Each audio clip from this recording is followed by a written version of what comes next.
الحمد لله رب العالمين والعاقبة للمتقين والصلاة والسلام على سيد الأنبياء والمرسلين وعلى آله وصحبه أجمعين. أما بعد فأعوذ بالله من الشيطان الرجيم. بسم الله الرحمن الرحيم. حاميم والكتاب المبين إنا أنزلناه في ليلة مباركة إنا كنا منذرين فيها يفرق كل أمر حكيم أمرا من عندنا إنا كنا مرسلين. وقال النبي صلى الله تبارك وتعالى عليه وسلم شعبان شهري ورمضان شهر الله. وقال النبي صلى الله عليه وسلم إن لربكم في دهركم هذا نفخات فتعرضوا لها أو كما قال عليه الصلاة والسلام. میرے محترم بھائیو، دوستو، بزرگو، یہ جو مہینہ چل رہا ہے وہ شعبان کا مہینہ چل رہا ہے. اللہ کے نبی صلی اللہ تبارک و تعالیٰ علیہ وسلم فرماتے ہیں شعبان میرا مہینہ ہے اور رمضان اللہ تبارک و تعالیٰ کے مہینہ ہے. یہ جو زمانہ ہے سال اور مہینوں پر مشتمل، ہفتوں، دنوں، راتوں پر مشتمل، اس زمانے میں کچھ لمحے ایسے ہوتے ہیں، کچھ اوقات ایسے ہوتے ہیں جس میں اللہ تبارک و تعالیٰ کی رحمتوں کے جھونکے چلتے ہیں. آپ نے فرمایا اے لوگو، غافل مت رہ جانا، ان موقعوں سے بھرپور فائدہ اٹھا لینا. رحمت کے، مغفرت کے اور اللہ تبارک و تعالیٰ کے اپنے بندوں اور بندیوں کی طرف توجہ کے، اور خصوصاً گنہگار بندوں اور بندیوں کی طرف توجہ کے جو خاص الخاص مہینے اور موسم اللہ پاک نے مقرر فرمائے ہیں، انہی مہینوں میں ایک مہینہ شعبان کا مہینہ ہے.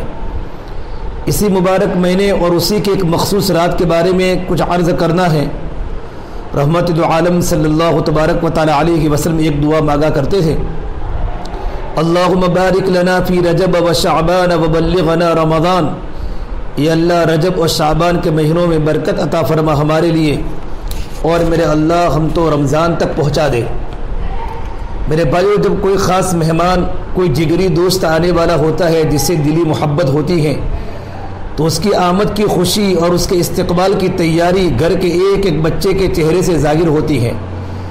پڑوس میں رہنے والے لوگ سمجھنے لگتے ہیں کہ شاید ان کے یہاں کوئی مہمان آنے والا ہے، ان کے یہاں کوئی تقریب ہونے والی ہے، کوئی تو بات ہے جس کی بنیاد پر تیاریاں چل رہی ہیں، قمقمے جل لگے ہیں. میرے بھائیو، اللہ کے جو بندے رمضان المبارک کی اہمیت کو جانتے ہیں اور ان کی روحیں رمضان المبارک کے انتظار و شوق میں رہتی ہیں، اور رمضان کا استقبال اور اس کا انتظار شعبان کا چاند نکلتے ہی اس طرح شروع کرتے ہیں کہ صاف نظر آتا ہے کہ ان کے ہاں کوئی خاص مہمان آنے والا ہے. چنانچہ رحمت دو عالم سیدنا محمد عربی صلی اللہ تبارک و تعالی علیہ وسلم سے بعض صحابہ کرام نے ایک سوال کیا تھا. انہوں نے جب دیکھا کہ شعبان کے پورے مہینے میں آپ روزے رکھ رہے ہیں، تو جب اسامہ رضی اللہ تعالیٰ نے رسول اللہ صلی اللہ تبارک و تعالی علیہ وسلم سے پوچھا، مالک یا رسول اللہ تصوم الشہر شعبان کلہ، کیا بات ہے اللہ کے نبی، آپ کو ہم دیکھ رہے ہیں کہ آپ پورے شعبان کے مہینے کے روزے رکھ رہے ہیں. تو آپ نے ارشاد فرمایا، شعبان کا مہینہ جو رجب اور رمضان دونوں بابرکت مہینوں کے بیچ میں وہ بابرکت مہینہ ہے جس کی طرف اکثر لوگ غافل رہ جاتے ہیں. پھر آپ نے ارشاد فرمایا یہ مہینہ وہ ہے جس میں سال بھر کا اعمال نامہ اللہ کے دربار میں پیش ہوتا ہے. تو میں چاہتا ہوں احب ان یرفع عملی وانا صائم، کہ جب میرا اعمال نامہ اللہ تعالیٰ کے دربار میں پیش ہو تو میرا روزہ ہو، میں روزے کی حالت میں ہو. میرے بھائیو، کتنی بڑی اہتمام اللہ کے نبی صلی اللہ تبارک و تعالی علیہ وسلم ہے. امام بیہقی رحمۃ اللہ علیہ کے علاوہ امام نسائی نے بھی اپنی حدیث کی کتاب سنن نسائی میں حدیث درج کی ہیں، اور ایک روایت میں ہے کہ عائشہ فرماتی ہیں، کارت لیلۃ النصف من شعبان لیلتی، شعبان کے اس مہینے کی جو 15ویں رات تھی اس میں میری باری تھی. حضرت عائشہ فرماتی ہیں، وکان رسول اللہ صلی اللہ تبارک و تعالی علیہ وسلم عندی، اللہ کے نبی صلی اللہ تبارک و تعالی علیہ وسلم میرے پاس تھے. فلما رأیت فی جوف اللیل فقدتہ، لیکن جب بیچ رات کا وقت آیا تو میں نے دیکھا کہ حضور اپنے بستر پر تشریف نہیں رکھتے. فاخذنی ما یاخذ النساء من الغیرہ، مجھے خیال ہوا کہ آج کے دن میری باری میں آپ کہاں چلے گئے. تو پھر میں نے پہلے تو اپنے آپ کو اچھی طرح اوڑھا، لپیٹا، اپنی چادر اوڑھی اپنے ارد گرد لپیٹ لی اور اوڑھنی کو لپٹ کر میں باہر نکلی. رأیتہ فی حجر نسائہ، اور میں نے آہستہ آہستہ اور حجروں کو اور کمروں کو جا کر دیکھا، سب ملے جلے کمرے تھے. اندازہ کیا کہ کسی حجرے کے اندر اللہ کے نبی صلی اللہ تبارک و تعالی علیہ وسلم تو نہیں ہیں. فلم اجدہ، تو مجھے آپ صلی اللہ تبارک و تعالی علیہ وسلم کسی ازواج مطہرات کے کسی کمرے میں نظر نہیں آئے. پھر اس کے بعد میں اپنے حجرے میں واپس آئی تو دیکھا کوئی گٹڑی سی پڑی ہے. میں چونکی. میں نے غور سے سننے کی کوشش کی تو پتہ چلا کہ وہ اللہ کے رسول صلی اللہ علیہ وسلم ہے، اور اللہ کے نبی سجدے میں گر کر یہ دعا مانگ رہے تھے، سجد لک خیالی و سوادی، اے میرے رب، میرے مولا، میرے مالک، میرے خیالات اور میری ہستی، میرا پورا وجود آج آپ کے سامنے سجدے میں پڑا ہوا ہے، آپ کے قدموں پر جھکا پڑا ہے. وآمن بک فؤادی، اور میرا دل آپ پر یقین رکھتا ہے کہ آپ پر ایمان رکھتا ہے. سجد وجہ الذی خلقہ، اور میرا چہرہ اس کے قدموں پر پڑا ہوا ہے جس نے اس کو پیدا کیا. وشق سمعہ وبصرہ، اور جس ذات نے اس کو سننے کے لیے کان دیے، جس نے دیکھنے کے لیے آنکھیں دی. ثم رفع رأسہ، پھر میں نے چوپ چاپ دیکھا کہ آپ نے لمبے سجدے کے بعد سر اٹھایا. کچھ دیر بیٹھ کر سوچتے رہے، کچھ کہتے رہے، اور اس کے بعد پھر سجدے میں گر گئے. ثم عاد ساجدا، پھر اس کے بعد یہ دعا مانگی. میں نے دعا سنی، اعوذ برضاک من سخطک، یہ اللہ آج کی رات میں آپ سے کہتا ہوں کہ اپنی رضا کی ایسی پناہ مجھے دے دیجئے کہ کبھی آپ مجھ سے ناراض نہ ہو. آپ نے فرمایا آج کی رات میں آپ سے مانگ رہا ہوں کہ مجھے معاف کر دیجئے اور کبھی مجھے سزا مت دیجئے گا. واعوذ بک منک، اور آپ سے بھاگ کر میں آپ ہی کے قدموں میں آ کے پڑا ہوں، میں اور کہاں جاؤں. لا احصی ثناء علیک انت کما اثنیت علی نفسک، اے میرے رب، میں آپ کی حمد و ثنا آپ کے شان کے مطابق نہیں بیان کر سکتا. آپ ویسے ہیں جیسے کہ خود آپ نے اپنے بارے میں فرمایا ہے. یہ روایت شعب الایمان بیہقی میں موجود ہے، اور اس میں ایک اضافہ بھی ہے. وہ اضافہ یہ ہے، حضرت عائشہ رضی اللہ عنہا جس وقت حجرے میں اللہ کے رسول کو نہیں پا سکی تو آپ کو تلاش کرتے ہوئے باہر بھی گئی، یہاں تک کہ جنت البقیع پہنچ گئی. میں نے دیکھا آپ وہاں کھڑے ہیں اور آپ اللہ تعالیٰ سے دعا اور مناجات میں لگے ہوئے ہیں. میں نے قریب جا کر سننے کی کوشش کی کہ آپ کیا کہہ رہے ہیں، اللہ تعالیٰ سے کیا مانگ رہے ہیں. تو میں نے سنا آپ ساری امت کے ایمان والوں اور ایمان والوں کے لیے اور امت کے شہیدوں کے لیے مغفرت کی دعا مانگ رہے ہیں. اس کے بعد جب میں واپس آئی تو تھوڑی دیر کے بعد تو انتظار میں لیٹ گئی. تھوڑی دیر کے بعد آہٹ ہوئی جیسے کوئی دعا مانگ رہا ہے، کوئی رو رہا ہے. تو میں نے دیکھا اللہ کے نبی صلی اللہ تبارک و تعالی علیہ وسلم سجدے میں پڑے ہیں اور دعائیں مانگ رہے ہیں. بعض روایات میں یہ بھی آیا ہے حضرت عائشہ رضی اللہ عنہا نے اس رات کے اس خصوصی اہتمام کے بارے میں آپ سے پوچھا تو آپ نے کہا عائشہ یہ شعبان کی 15ویں رات ہے.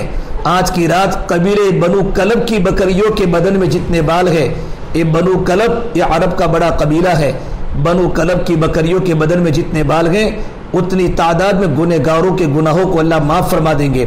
اس کے بعد آپ نے فرمایا عائشہ لیکن سن، کچھ بدبخت ایسے ہیں جو کچھ گناہ ایسے کرتے ہیں کہ ان گناہوں میں اگر کوئی مبتلا ہوگا تو آج کی رات میں اس کی بھی مغفرت نہیں ہوگی بلکہ اس کی طرف میرا اللہ نگاہ اٹھا کر دیکھے گا بھی نہیں. پھر اللہ کے نبی صلی اللہ تبارک و تعالی علیہ وسلم ان گناہوں کو ذکر کیا. پہلا گناہ جو آپ نے کہا شرک ہے. اگر اللہ تبارک و تعالیٰ کے ساتھ ذرا بھی کسی کو شریک کر رہا ہے تو اللہ تعالیٰ آج کی رات اس کی طرف پلٹ کر دیکھے گا بھی نہیں. میرے بھائیو، اللہ تبارک و تعالیٰ ہم سب کے سینوں کو شرک سے بالکل پاک کر دے.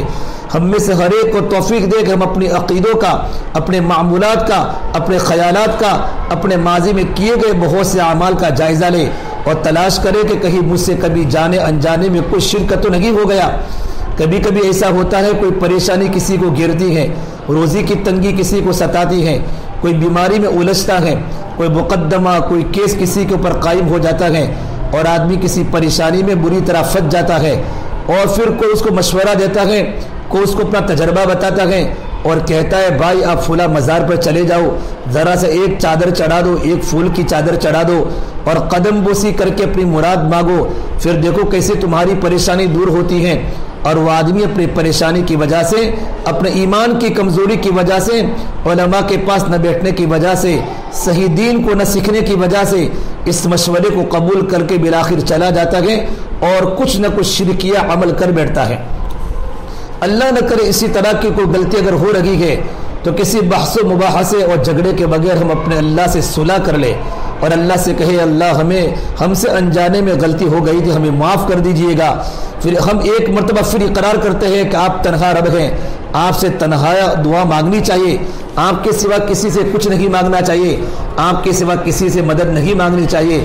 یا اللہ ہم اپنے عقیدے توحید کو درست کرتے ہیں، آنے والی رات میں اگر ہمارے دل میں شرک کا ذرہ بھی بچا رہا، رات بھر دعا کرتے رہیں گے، اللہ دیکھے گا بھی نہیں۔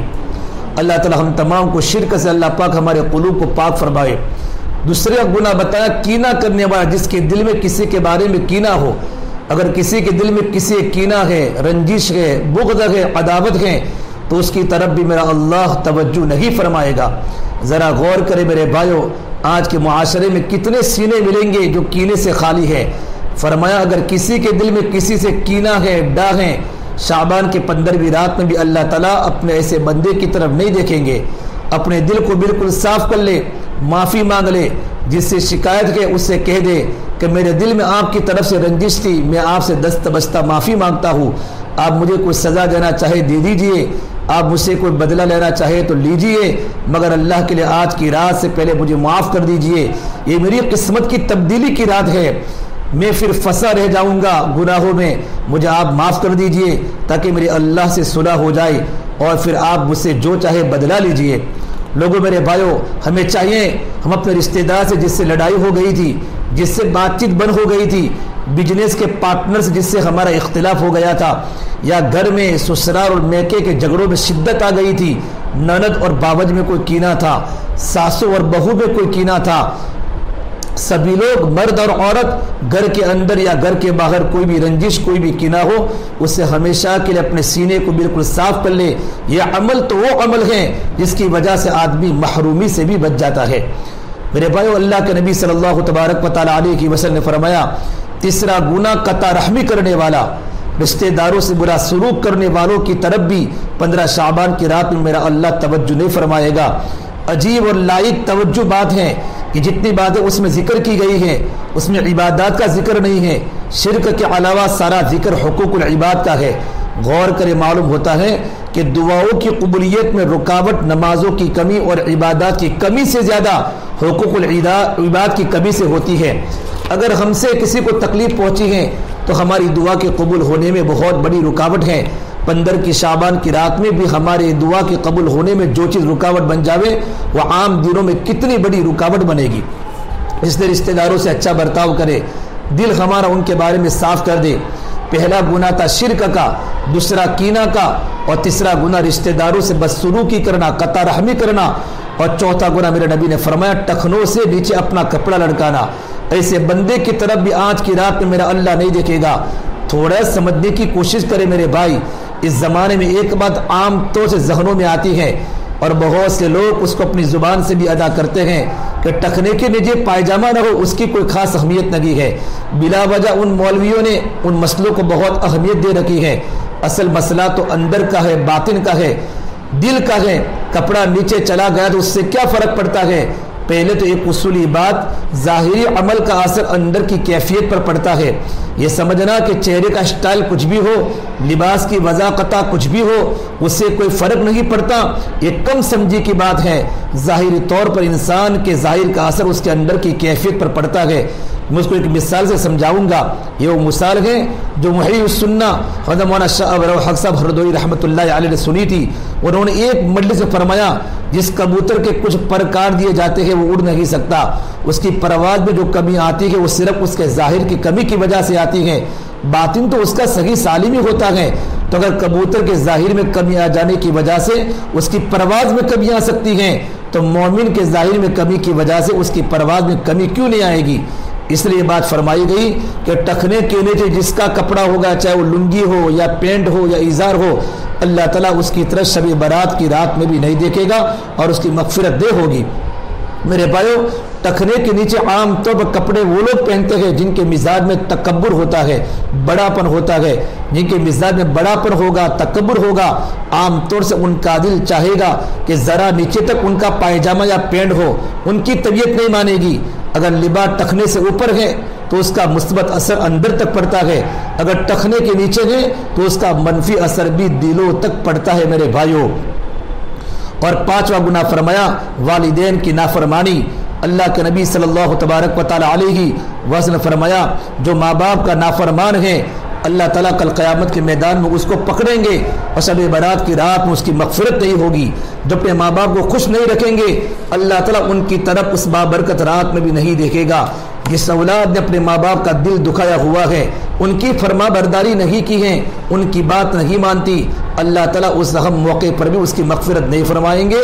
تمام مجمع ارادہ کر کے جاؤ، ماں باپ زندہ ہے تو ان کے پیر دبا کر ان سے معافی مانگ لو، اللہ سے اللہ کی رحمت پہ پہنچ چکے ہیں تو ان کی قبر پر جاؤ، ان کے لیے ایصال ثواب کرو، ان کے نام کے لیے مسجدیں بناؤ، مدرسے بناؤ۔ اور میرے آقا صلی اللہ تبارک و تعالی علیہ وسلم نے ایک اور گناہ کا ذکر فرمایا، شراب کا یا نشے کی کسی چیز کا عادی، اس کی طرف بھی آج کی رات میں اللہ تعالیٰ نہیں دیکھے گا۔ میرے بھائیو ماہ شعبان کی آمد سے پہلے، شعبان کا مہینہ چل رہا ہے، ماہ رمضان کی آمد سے پہلے ان سب گناہوں کو چھوڑ دے، نئی زندگی کا آغاز کرے۔ اور ابھی شعبان بالکل بیچو بیچ آ رہا ہے، ابھی سے روزوں کا استغفار کا اہتمام بڑھا دے۔ پوری امت جس حال میں ہے اس کا کوئی حل اس کے سوا نہیں ہے کہ گناہوں کو چھوڑ کر ایک نئی زندگی شروع کی جائے۔ جو یہ ماہ شعبان کے روزے رکھ لے گا اور ماہ شعبان کے دن ذرا اہتمام سے گزار لے گا، اس کی راتیں بھی اچھی طرح گزار لے گا، رمضان کے آتے آگے وہ گویا دھل دھلا کر صاف ہو جائے گا۔ اور اس کے نتیجے میں یہ ہوگا رحمت کے عشرے کے شروع ہوتے گی، رمضان کا چاند نکلتے گی، جو رحمت الہی کی بارش شروع ہوگی تو اس بندے کو فوراً بھرپور فیض اس رحمت سے ملنا شروع ہو جائے گا۔ جو پہلے سے دھلا دھلایا رحمت کے استقبال کے لیے تیار ہوگا، شروع سے ماہ رمضان کا پورا فیض اسے ہی ملے گا۔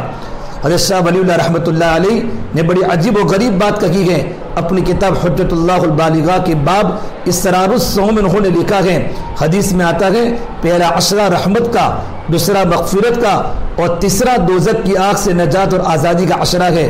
پہلے عشرے کی رحمت ہونے کا مطلب یہ ہے اللہ کے وہ بندے اور بندیاں جو پہلے سے گناہوں سے پاک صاف توبہ کیے ہوئے اعمال اور معمولات کے پابند ہوتے ہیں، چونکہ وہ پہلے سے تیار تھے، اس رمضان کی شروعات ہوتے ہی رحمت الہی کا فیضان ان کے دلوں پر برسنا شروع ہو جاتا ہے۔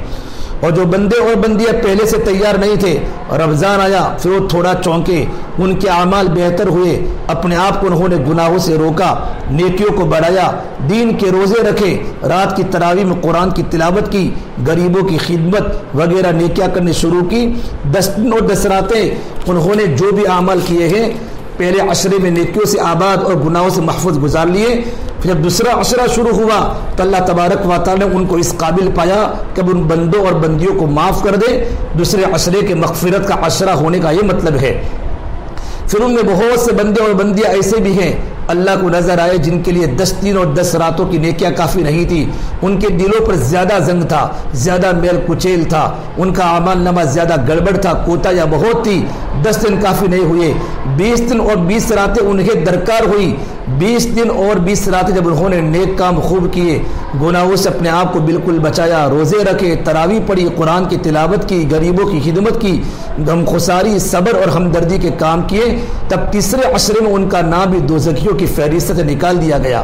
میرے بھائی اللہ کے نبی صلی اللہ تبارک و تعالی علیہ وسلم نے خوش شعبان کی 15ویں رات کس طرح گزاری، کچھ حصہ تو اس مضمون کا میں نے بیان کر دیا کہ کس طرح آپ نکلے، کس طرح آپ نے دعا مانگی، اس بارے میں ایک وضاحت کر دینا میں اپنی ذمہ داری کی بات سمجھتا ہوں۔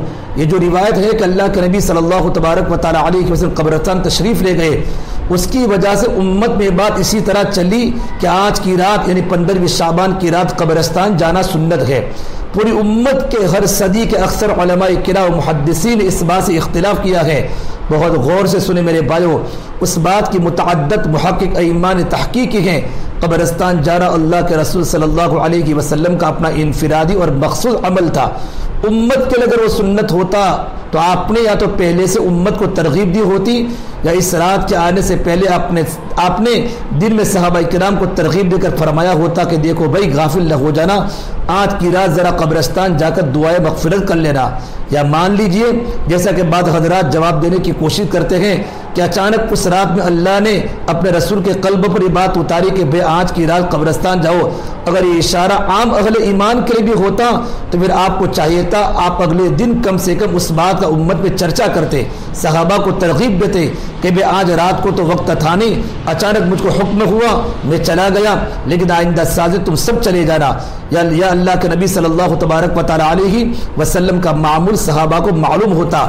ظاہر ہے صبح ہوتے ہوتے خبر تو پھیلی ہوگی۔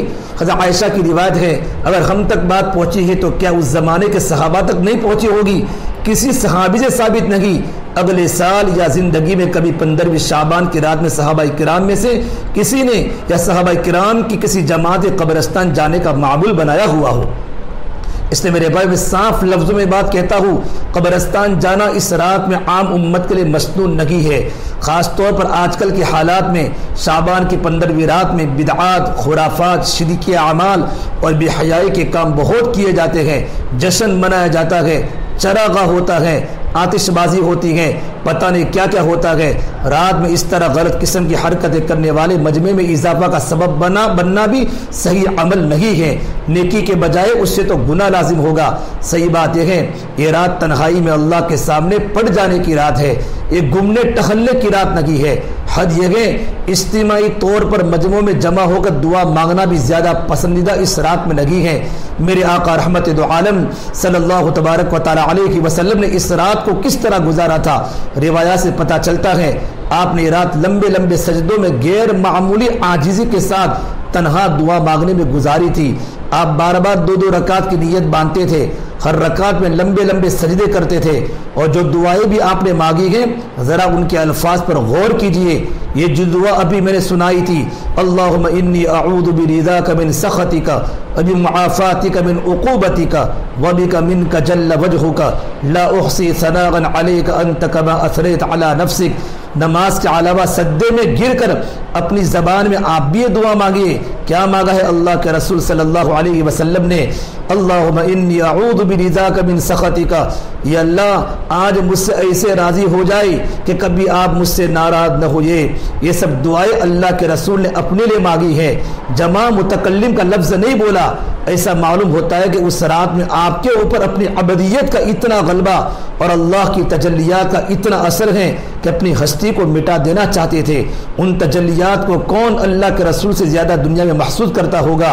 چنانچہ ان تجلیات کو محسوس کر کے اللہ کے رسول صلی اللہ علیہ وسلم اللہ کی عظمتوں کے سامنے اس قدر قربان ہونا چاہتے تھے اور اپنی ہستی کو اتنا مٹا دینا چاہتے تھے، اور آپ کے اوپر اپنی عبدیت کا اور اللہ کی ذات کے سامنے اپنے تئی بندے ناچیز، بندے بے سہارا، بندے بے کس، بندے گنہگار اور عاجز و مسکین ہونے کا جو احساس طاری ہوتا تھا ان کو لفظوں میں بیان کرنا میرے بس کی بات نہیں ہے۔ میرے بھائیو دعا کے الفاظ بتاتے ہیں، سجدے کی کیفیت بتاتی ہیں کہ آپ سجدے میں پڑھ کر اللہ تعالیٰ سے دعا مانگ رہے تھے، یا اللہ پاک اس رات میں مجھے اور آپ کو بھی لمبے سجدے کرنے کی توفیق عطا فرمائے۔ اللہ کرے ہمارے گھروں میں ایسی کیفیت پیدا ہو جائے کہ 2-3 کمرے اگر گھر میں ہو تو کسی کمرے میں کوئی اندر سے بن کے اللہ کے سامنے پڑا ہے، کسی کمرے میں کوئی عورت سجدے میں پڑی ہے، کسی کمرے میں بھائی بہن پڑے ہیں، چھوٹے بچے دیکھ رہے ہو، امی بھی رو رہی ہے، ابو بھی رو رہے ہیں، بھیا بھی رو رہے ہیں اور بہن بھی رو رہی ہے۔ ایسی برکتیں برسے گی اس گھر پر کہ انشاءاللہ سب گھر والوں کی تقدیر اللہ تبارک و تعالیٰ بدل دے گا۔ یا اللہ آج کی رات آپ مجھ سے راضی ہو جائے، ایسی راضی ہو جائے کہ پھر کبھی ناراض نہ ہوئے۔ کون مانگ رہا ہے یہ دعا؟ اللہ کے رسول صلی اللہ علیہ وسلم اپنے اللہ سے مانگ رہے ہیں کہ مجھ سے راضی ہو جائے، ابھی معافات من عقوبتی کا، اور پھر کہہ رہے اللہ آج آپ میری معافی کا ایسے اعلان کر دیجئے کہ کبھی مجھے سزا نہیں دیں گے، اپنی معافی کی پناہ مجھے دے دیجئے، ہمیشہ کے لیے سزا سے محفوظ کر دیجئے۔ اور کیا مانگ رہے ہیں؟ وَبِكَ مِنْكَ، عجیب جملہ ہے، اللہ اللہ، میں کیسے اس کی تشریح کروں؟ ذرا تصور کیجئے، رحمت دو عالم صلی اللہ علیہ وسلم سید الاولین والآخرین امام الانبیاء سجدے میں پڑے ہیں۔ معلوم ہوتا ہے دنیا کا سب سے بڑا مسکین، سب سے بڑا خطا کار آج معافی مانگنے کے لیے آیا ہے۔ سجدے میں گر کر گویا اپنے مالک کے قدموں میں گر گئے اور کہہ رہے ہیں، اے اللہ مجھ کو اپنی ذات سے آپ ہی کی پناہ چاہیے، آپ سے بھاگ کر اور کہاں جاؤں، آپ سے بھاگ کر آپ ہی کے پاس آیا ہوں، آج مجھے اپنی پناہ نصیب فرما دیجئے۔ اور کبھی میں آپ کی تعریف نہیں کر سکتا، میں آپ کی حمد و ثنا نہیں بیان کر سکتا، آپ تو ویسے ہیں جیسا کہ آپ نے اپنی حمد و ثنا خود بیان کی ہے۔ سنن ترمذی اور ابن ماجہ کی روایت میں یہ بھی ہے، جب صبح ہوئی تو عائشہ سے آپ نے فرمایا، عائشہ اس دعا کو تم بھی یاد کر لو اور دوسروں کو بھی سکھا دو۔ اگلی بات عجیب فرمائی کہ یہ دعا مجھے رات میں جبرائیل نے سکھائی تھی، اور مجھ سے جبرائیل نے یہ کہا تھا میں سجدے میں اس کو بار بار دہراؤں، یعنی اللہ نے خود یہ فرمایا۔ اللہ اکبر۔ حضرت عائشہ رضی اللہ عنہا رات کو اللہ کے حضور کے سجدے میں پڑی ہوئی کیفیت کو دیکھتی رہی۔ کیا یوں ہی دیکھ رہی ہوگی؟ کیا ان کے آنسو نہیں بہہ رہے ہوں گے؟ کیا تڑپ نہیں گئی ہوگی؟ کیا ہوا میرے سرتاج کو؟ آج اللہ کے رسول کو کیا ہو گیا ہے؟ یہ کیا کیفیت ہے؟ کیا وہ دعا پر آمین نہیں کہہ رہی ہوگی؟ کیا وہ بھی حضور کے قدموں کے نیچے اپنے سر کو ٹیک سجدے میں نہیں گر گئی ہوگی؟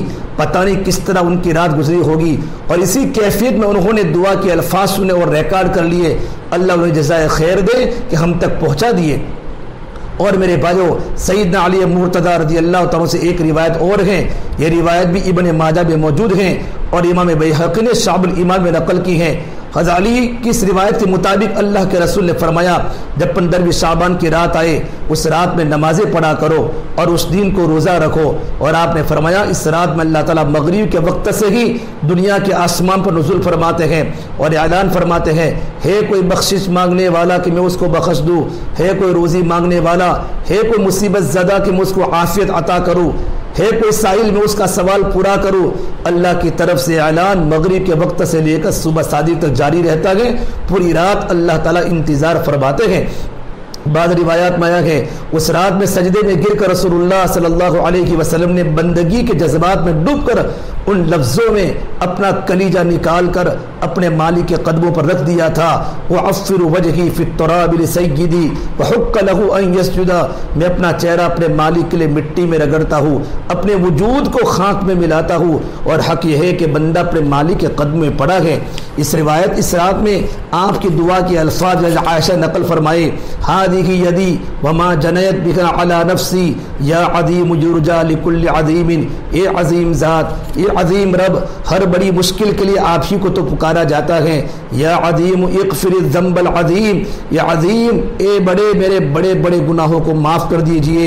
اغفر الذنب العظیم، سجد وجهي للذي خلقه وشق سمعه وبصره، میرا چہرہ میری پیشانی اس ذات عالی کے سامنے قدموں پر پڑی ہوئی ہے جس نے اس کو پیدا کیا، جس نے اس کو سننے کے لیے کان دیے اور دیکھنے کے لیے آنکھیں دی۔ اور ایک آخری دعا عجیب و غریب ہے، ویسے تو ہر دعا عجیب و غریب ہوتی ہے، خاص باتیں ہیں یہ تمام دعائیں جو 15ویں شعبان کی ہیں سب اللہ کے رسول صلی اللہ تبارک و تعالی علیہ وسلم نے نماز کی حالت میں مانگی ہے، سب کی سب دعائیں سجدے میں کی ہیں۔ ان میں سے دعا یہ بھی ہے، اللہم ارزقنی قلبا تقیا من الشر نقیا، یا اللہ مجھے ایسا دل دے دے جو تقوی والا ہو اور شر سے محفوظ اور پاک صاف ہو۔ اللہم ارزقنی قلبا تقیا من الشر نقیا۔ بس کوشش کرے میرے بھائیو، ماہ شعبان میں زیادہ سے زیادہ روزے رکھے، رمضان کے آنے سے پہلے پہلے رحمتوں کی بارش کے لیے تیار ہو جائے، اور 15ویں رات میں نماز اور سجدوں میں دعاؤں کا خوب اہتمام کرے۔ اپنے لیے مانگنے کے ساتھ ساتھ پوری امت اور پوری انسانیت کے لیے، خاص کر ہر کمزور اور مظلوم کے بھی ضرور دعا مانگے۔ میرے بھائیو یہ رات پھرنے کی نہیں ہے بلکہ اللہ تبارک و تعالیٰ کے سامنے مانگنے کی ہے۔ اللہ مجھے بھی عمل کی توفیق دے، اللہ تعالیٰ آپ کو بھی عمل کی توفیق دے۔